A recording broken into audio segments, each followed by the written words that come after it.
Boa noite, caros irmãos. Bem-vindos para mais uma noite de bênçãos e de aprendizado da Casa Espírita Ana Luz, com o Evangelho de Jesus. O Evangelho sugerido para hoje é o capítulo 9, Bem-aventurados os que são brandos e pacíficos. O item 7, a paciência.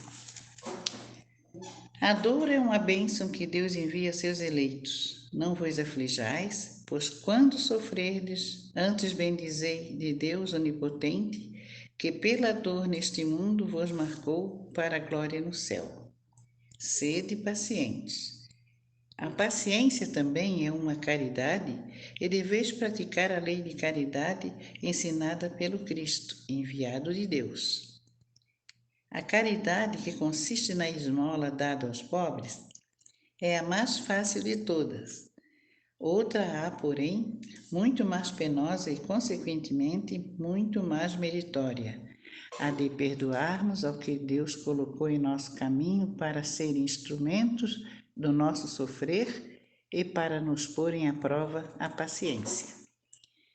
A vida é difícil, bem eu sei, compõe-se de mil nadas, que são outras tantas picadas de alfinete, mas que acabam por ferir.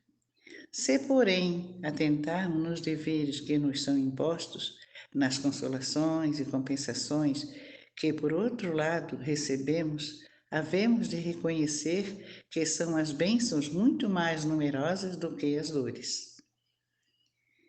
O fardo parece menos pesado quando se olha para o alto do que quando se curva para a terra a fronte. Coragem, amigos, tendes no Cristo o vosso modelo. Mais sofreu ele do que qualquer um de vós e nada tinha de que se penitenciar, ao passo que vós tendes de expiar o vosso passado e de vos fortalecer para o futuro. Sede, pois, pacientes, sede cristãos. Essa palavra resume tudo. Um espírito amigo, Ave, 1862. Pois é, amados irmãos, este foi o nosso evangelho para hoje. A paciência, uma bênção que Deus envia a seus eleitos e que devemos saber usar. E é uma bênção tão grande que quando a gente perde, a gente acha que perde, a gente pode recuperar rapidinho, que não deixa de ser uma bênção. Essa rapidez com que a gente pode recuperar. Amados irmãos, fiquem agora com o palestrante da noite, o nosso passe. Boa noite, fique com Deus. Todos, mais uma vez nós nos apresentamos aqui para fazer esse estudo do livro Caminho, Verdade e Vida, dessa vez com o texto de número 7, intitulado Tudo Novo. Antes disso, eu gostaria de pedir mais uma vez que, se você gostar do nosso conteúdo, dê o seu like, compartilhe esse vídeo com outros amigos para que o canal Ana Luz seja fortalecido. Nós não somos um canal monetizado. Nosso objetivo é a divulgação da doutrina espírita e o seu estudo aprofundado, com resultado em cada um de nós. Assim é que nós vamos retomando aqui nossos estudos, sempre aguerridos, determinados em continuar no estudo e divulgação dessa doutrina maravilhosa. Tudo novo, diz a página 29, aqui no item 7. Assim é que, se alguém está em Cristo, nova criatura é. As coisas velhas já passaram, eis que tudo se fez novo. Isso está em Paulo, segundo a carta 2 aos Coríntios, no capítulo 5, versículo 17. Vamos ver o que comenta Emmanuel a respeito disso. É muito comum observarmos crentes inquietos, utilizando recursos sagrados da oração para que se perpetuem situações injustificáveis, tão só porque envolvem certas vantagens imediatas para suas preocupações egoísticas. Semelhante atitude mental constitui resolução muito grave. Cristo ensinou a paciência e a tolerância, mas nunca determinou que seus discípulos estabelecessem acordo com os erros que infelicitam o mundo. Em face dessa decisão, foi à cruz e levou um último testemunho de não violência, mas também de não acomodação com as trevas em que se compraz a maioria das criaturas. Não se engane o crente acerca do caminho que lhe compete. Em Cristo, tudo deve ser renovado. Em Cristo, tudo deve ser renovado. O passado delituoso está morto. As situações de dúvida terão chegado ao fim. As velhas cogitações do homem carnal darão lugar à vida nova em espírito, onde tudo signifique sadia reconstrução para o futuro eterno. É contrassenso valer-se do nome de Jesus para tentar a continuação de antigos erros.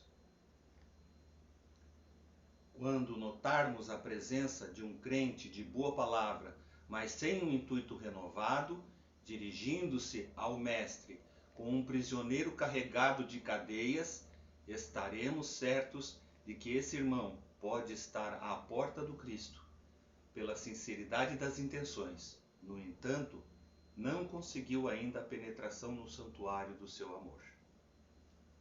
Assim é que é. Essas palavras de Emmanuel são aterradoramente verdadeiras e atuais para a situação em que vivemos, onde se cogita a busca, o apelo ao sagrado para coisas fúteis, como o mero exercício do poder temporal, entre outras tantas coisas. Falemos de nossas próprias vidas diante de tamanhas verdades. Quantas vezes juntamos as mãos em súplica ao Senhor por coisas banais de nossa ansiedade terrena? As coisas que nós devemos construir por nós mesmos não podem ser entregues gratuitamente pelo esforço alheio. Precisam vir da nossa construção, de nossa elaboração. Não adianta nós pedirmos a Deus a paciência se não a praticamos. Não adianta pedir a Deus a glória se não estudamos, se não nos esforçarmos para fazer progresso e conquistá-la. Imaginemos alguém que recebe uma medalha olímpica por decreto, colocando-se no pódio, alinhado a outros competidores que passaram a vida dedicando-se a um treinamento disciplinado e assíduo.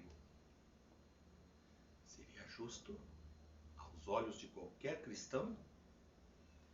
Pois bem, o que Emmanuel está nos aportando aqui é que a atitude mental que constitui essa necessidade ritualística de solicitar a Deus as coisas mais perversas que se pode imaginar, que nascem do coração do homem rancoroso, magoado, revoltado. Pedir a Deus a eliminação de um competidor, pedir a Deus vantagens indevidas para acúmulo de riqueza, pedir a Deus a resolução de problemas de relacionamento quando não se consegue olhar no espelho e ter um bom relacionamento consigo mesmo.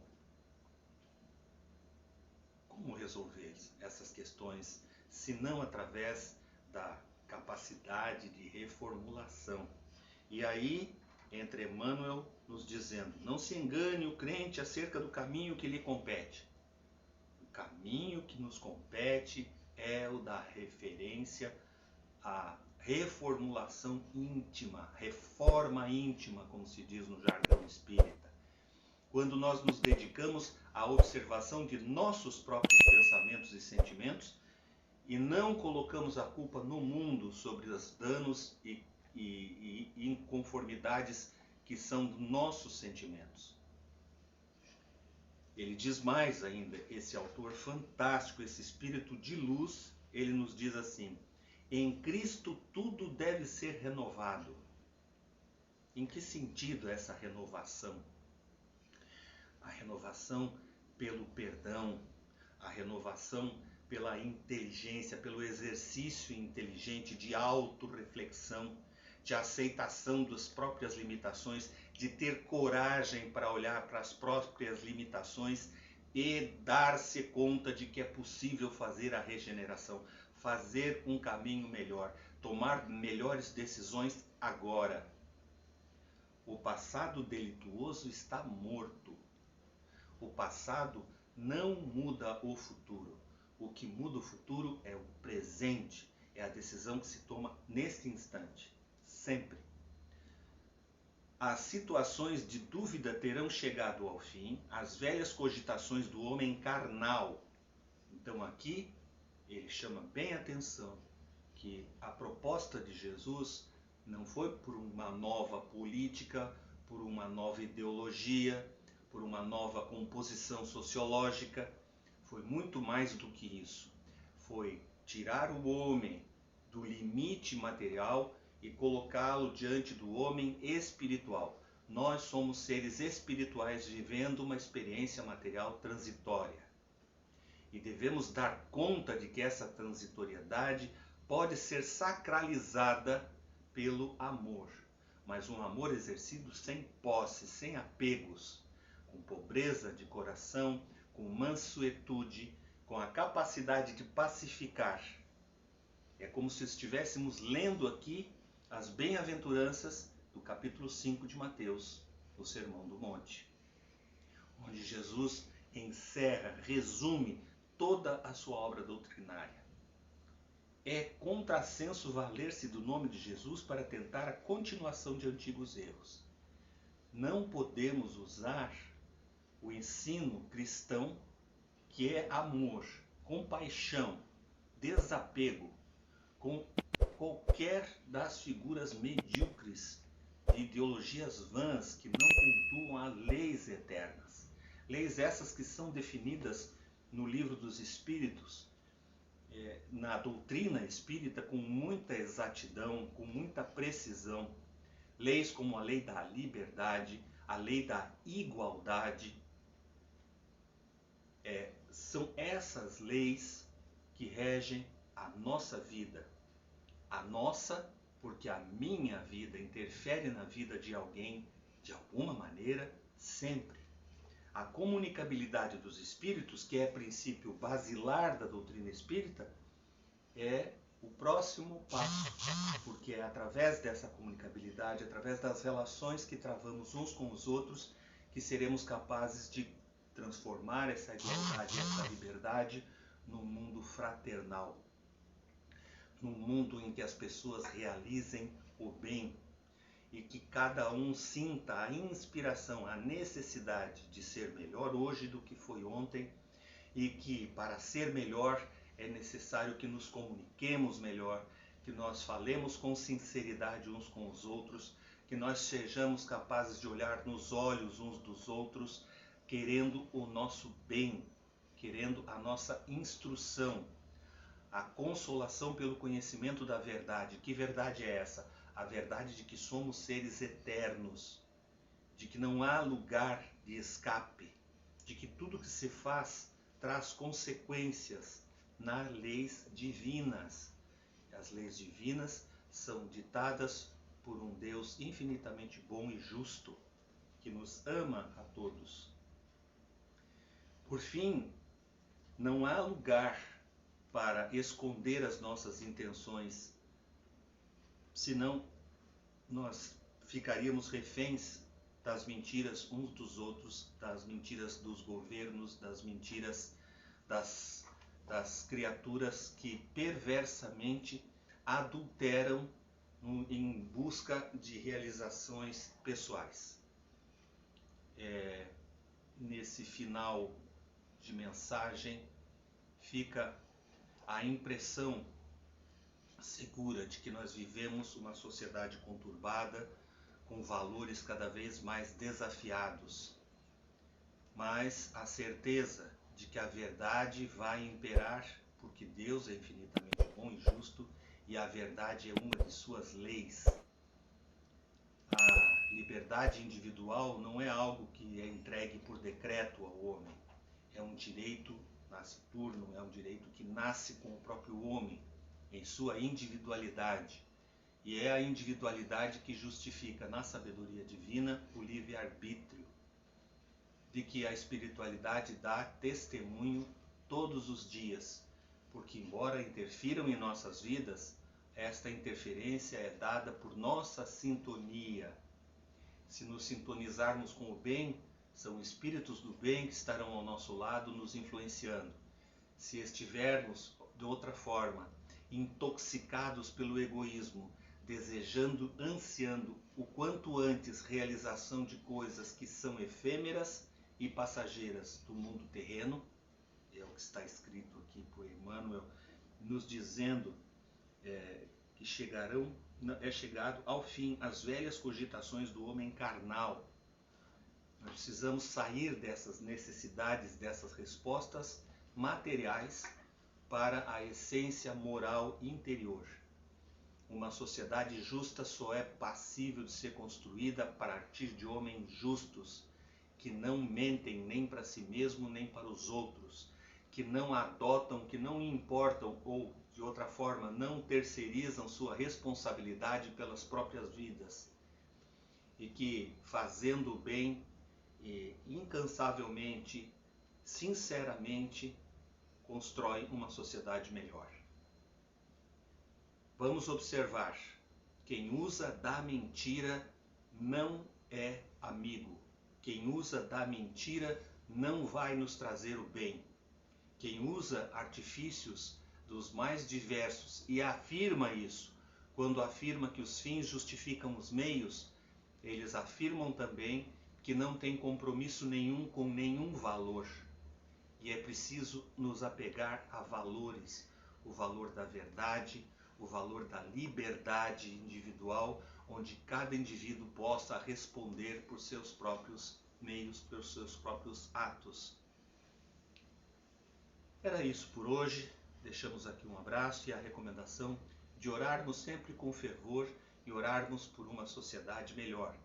Que nossos interesses sejam antes o benefício do grupo social em que vivemos do que os nossos próprios. Um grande abraço e até a próxima. Olá, meus irmãos. Que bênção estarmos aqui mais esse dia. Queridos, nunca percam a esperança. Haja o que houver, permanece confiando. Se tudo estiver contra e o insucesso te ameaçar com o desespero, ainda há, espera a divina ajuda. Somente nos acontece o que será de melhor para nós, meus irmãos, pois a lei do Pai é do amor, e o amor é tudo nas vossas vidas. Então, permaneçam sempre com bons pensamentos, com a esperança de um dia melhor, com a bondade sempre aflorada em vossos corações, pois, como disse, a lei do amor é para todos.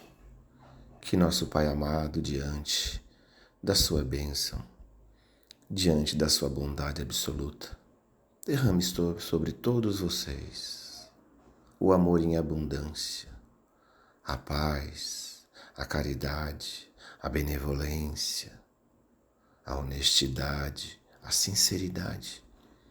E afastai, Pai, do caminho desses filhos todos os males, todos os perigos, as obsessões, os maus olhados. Dai a esses teus filhos, Senhor, a esperança de um dia melhor. Afagai as suas mágoas. Dai colo, Pai, para aqueles que estão nesse momento em desespero, para aqueles que nesse momento, Pai, estão nos hospitais, nos asilos, nas ruas, vagando por aí, sem ter por aonde chegar. Que ande dessa bênção, Senhor. eu te peço, eu te imploro e eu oro. Pai nosso que estás nos céus, santificado seja o teu santo e sagrado nome. Venha a nós, Pai, o teu reino. Seja feita, Senhor, a tua vontade, assim na terra como nos céus. O pão nosso de cada dia nos dai hoje. Perdoa, Senhor, as nossas dívidas, assim como nós perdoamos aos nossos devedores. E não deixeis, Pai, cairmos em tentações, mas livra-nos, Senhor, de todos os males. Pois teu é o reino, o poder e a glória, Senhor, para sempre. Que assim seja, meus irmãos.